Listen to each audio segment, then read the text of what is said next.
remember the first time my mom threw me out. I couldn't believe that she was doing that. I remember us just fighting and at least arguing and shouting and saying some mean stuff at the time. But I remember when leaving, taking an apple and throwing it through that window there, and breaking it and then just leaving. I grew up in a place called Athlone. I can understand like where I'm from, like gangsters are like celebrities in the neighbourhood. If you want to make a name for yourself, if you want to be seen as cool, and I think in all of us, that's something we crave. I remember when I saw a guy standing on the corner, the group of guys for the first time, I was like, wow, I want to be just like those guys. The respect there, everything about him was just so cool. There's no role models, real role models in our community, and gangsterism present role models. I don't really know a lot about gangsters, but maybe it's a sense of family, protection. Ek is hard-living. I'm a hard-living bender, even a 28 bender. I'm a 28 gangster. Hard-living is 'n mens wat gebore raak en hy voel uit sy huishoudelike lewe uit. If you're not a gangster, then everybody gonna take advantage of you. You leave your family outside the number, and inside the number you must believe. Dis hoe hard-livings lewe, ons kyk agter mekaar. Ons is 'n familie op ons own. We would often hang out on this corner here. They painted it now though, but there was a lot of graffiti on here, and I guess our names were on there as well. And yeah, this is where we used to hang out.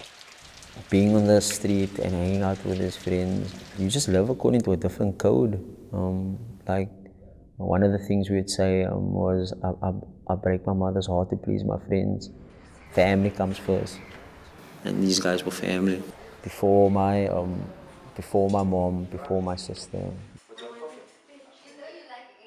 When my mother threw my brother out of the house, I thought he deserved it. I thought, especially if he was involved with gangsters, it's basically putting our lives in danger. Even when she threw me out, like I didn't give any thought to her. I wasn't thinking about her. I was thinking about myself.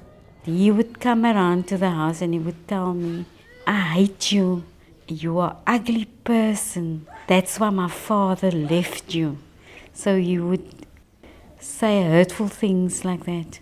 And I was working from home, and he would take, for instance, my printer, and he would pick it up and throw it against the wall. When my father left us, my mom was always crying. It was a really sad time for her. It broke our family and just that sense of security we had at the time. He was not really involved in my brother's life, and that would have obviously have affected him.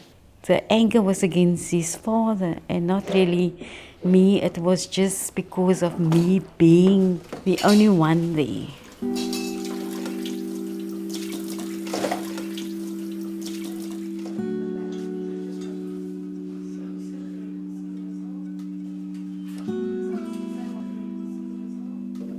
We would buy some ecstasy with some money that we hustled, or something that we stole and sold again, maybe a cell phone. And we would take the money and just buy drugs, and then go to a party and then just sell them there. And there's just such a kick knowing that you can supply something that someone needs. People coming to you because they want their fix and they need you, and you can actually supply their need. I knew he was selling drugs and he was destroying other families through his activities. My mommy found the drugs, and that's when she mentioned something to me, and I thought, like, why would he do something like that? Because we weren't brought up like that. That wasn't the kind of person my brother was. I'd never even imagine that he would use it himself. The quantities that I'm selling, like it's so much, and so the turnover is so quick. So I'm selling a lot. I'm pulling a bit for my own personal use, recreationally, and buying wine, and it's just party, and it's just like running this business and this false empire. He was never there. He was never there to guide me. He wasn't there to give me advice. He was just missing. That's why I say, like, especially when he started with the drugs things and I was in high school, it was like he disappeared from my life. There's just so many things on my mind right now. Thinking about just the pressures of life at the moment. Thinking about my mom and her illness, and thinking about kind of how that's just been affecting us as a family. It's just been so insane. It was on a Mother's Day that he was arrested for armed robbery. I was in bed and the police came to the house. I was so shocked. I took a baby picture of him and I put it in a box. And I offered the box up to God and I said, he is your child. I had to give him back to God. And I said, he's your child. There's nothing I can do for him. He's in prison now. I don't know what his future is. You know what his future is. You have a plan and a purpose for his life. And I prayed that. And I actually buried the box.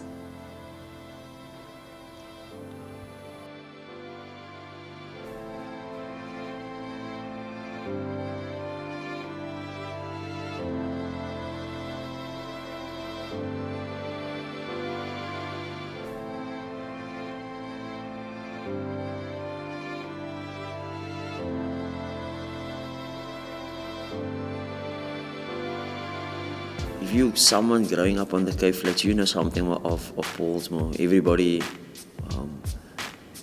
it's kind of the norm for everybody to end up there. I'm not scared of going to prison. I'm not scared of prison. Start with yourself. What do you want to do in prison? So that other people don't take advantage of you. I have a family inside also there. If you decide you want to leave the gang, it's up to you. I would rather stay in the gang because when I leave the gang, then I will die. When we left to Paulsmoor, our crew's reputation exceeded us. We had this rep of people that were doing money, that people that had status.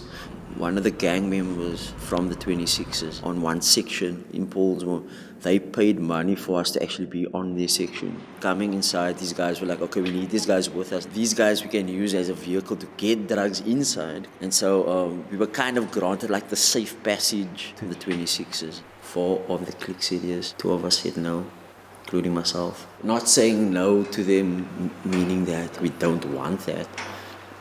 We just didn't want it that way because we really wanted to earn it. We wanted to gain that respect. I must have fell asleep like 6 o'clock the evening. Someone woke me up. All the 26ers in that section were there. And they just started asking me like if my friends brought drugs again. And I said no, they didn't. They took a massive lock like this and they put it in a sock. And they just started beating me like all over my body. They wanted me to cry because the minute I cried, that would be a sign to like the jail that I'm not with anyone, I'm in the bush, and it would be fair game to anyone to be raped. After 40 minutes of beating, I just never cracked.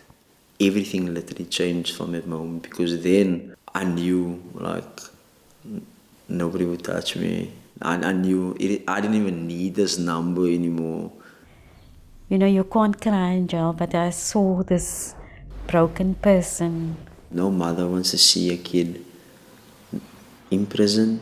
When she visited me, I could just see like the hurt. She just cried and I was like, my word, why like, don't cry, because if you're gonna cry, I'm gonna cry. And I can't cry in here. You get killed over tears. I told her, get away here, just get away from me. On our way home, Jill said, Mommy, take a bond over the house and let's get him out of jail. He's my brother, so I thought, no, he's innocent. Took the money, got the best lawyer who got him out. I'm still paying that bond now. When coming out of jail, I first stayed with my mom and then stayed there for a couple of weeks. A well-known drug dealer at the time, he gave me some drugs and basically set me up to start again. I still saw it as an opportunity, and I thought, like, this is me. This is just who I am.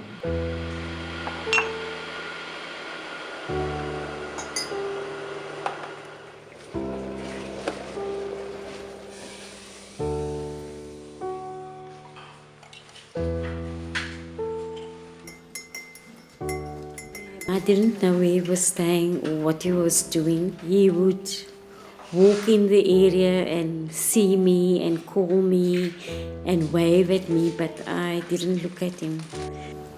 There's nothing you can do for that child, so you literally have to turn your back on them. You have to walk away.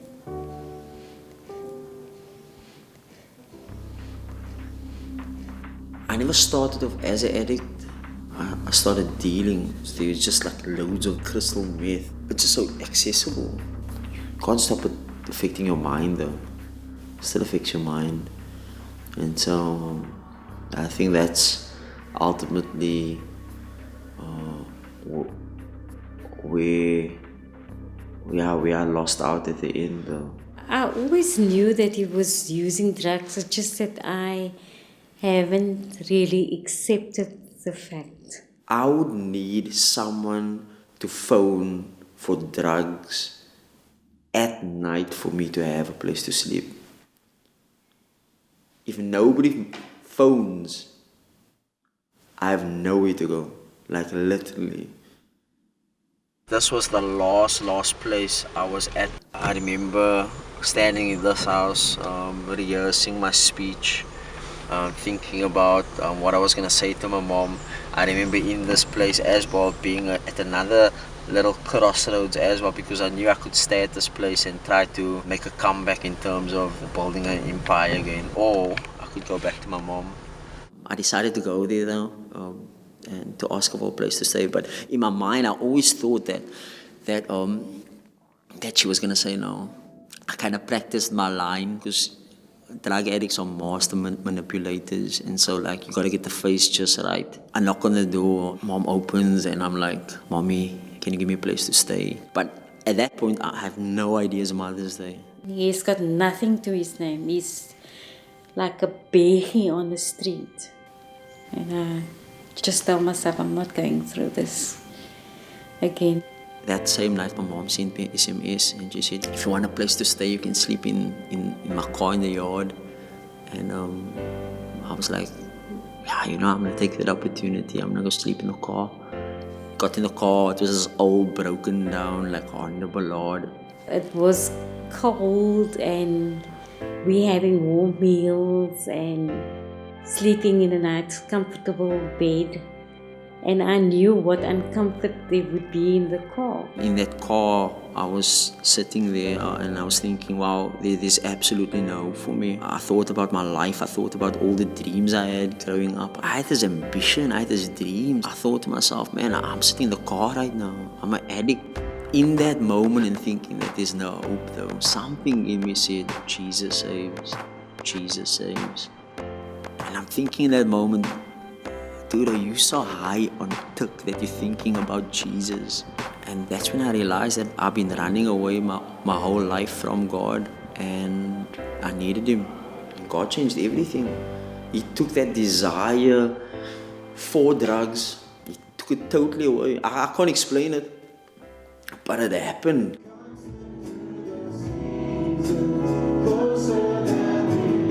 I first met Grant last year, and he is such a transformed guy.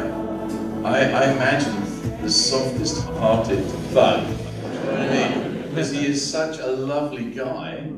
So tell us a little bit about what you're doing now and why you're doing it. Before I was dealing in drugs, I'm dealing in hope. Hope dealer. And so... That's better, eh?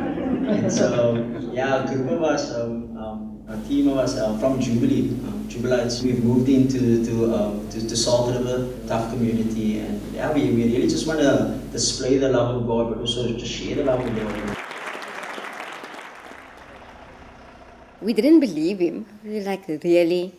You had an experience with God in the car, and really, we didn't know if it was actually the drugs talking or if it was actually him really doing it. I still didn't trust him. I had my last drug money in my pocket. I had 400 rand. Came around the corner and an old friend of mine comes out. He says, hey, how you doing? I have a pair of soccer boots I want to sell you for 400 rand. Took the 400 rand out of my pocket, bought the soccer boots. And that's just where this journey started. Change really came through male mentorship. I joined one of the local teams in the area and just started playing. I used to hate soccer, but it's through Grant's soccer experience and the mentors that he met that actually brought about the real change. Felt great being with my mom and my sister again. Felt great just being there with him. Yeah, we're in Paulsmoor prison. I know this place quite well. When I came to faith, I actually came here a couple of times. Did some work with the juveniles. I think just particularly thinking about the youth that's here. Just sad seeing young people throw their lives away and just being, just they don't have any hope.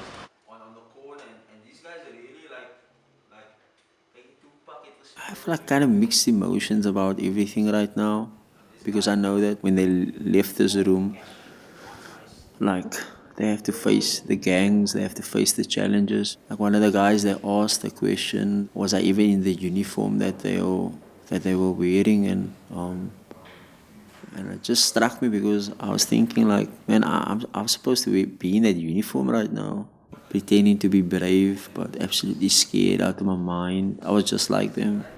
I see in them me.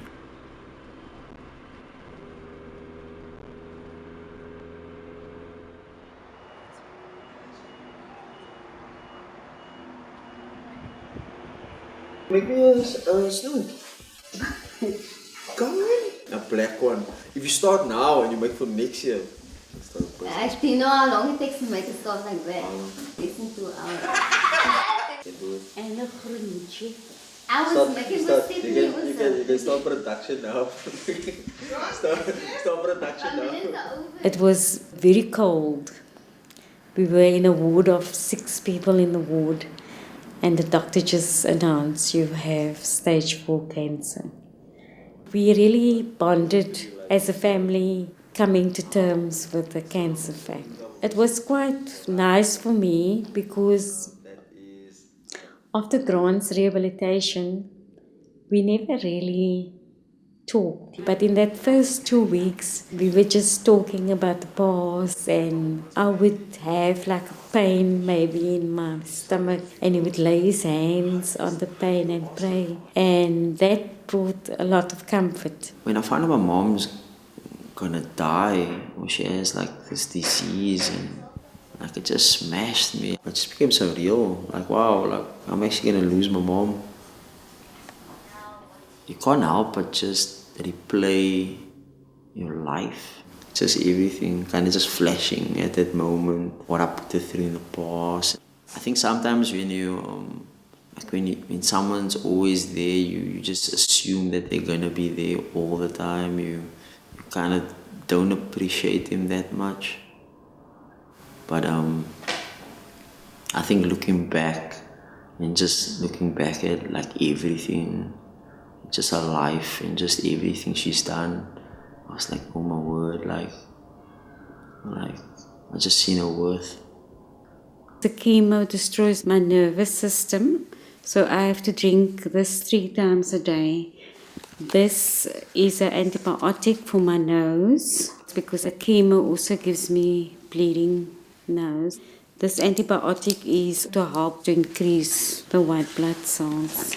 The chemo also destroys the iron in my body, so I have to take an iron supplement. Despite all that medication, if my white blood cells have not increased, then I also get an injection. And then I have to administer, somebody has to administer. I get 3 of these injections. So this is basically what I get for the cancer. I refuse to allow the cancer to define this family though. Like it exists, yeah. But it's not who we are. I will get chemo for as long as my body is strong enough to accept it. Grant takes me all the time to chemo treatment. I'm very scared of needles. So it is actually good that he can hold my hand and I don't have to be afraid because I do sometimes feel afraid. Grant, he's assumed that role of protector again. So the cancer has brought us closer again and it's actually have restored the past.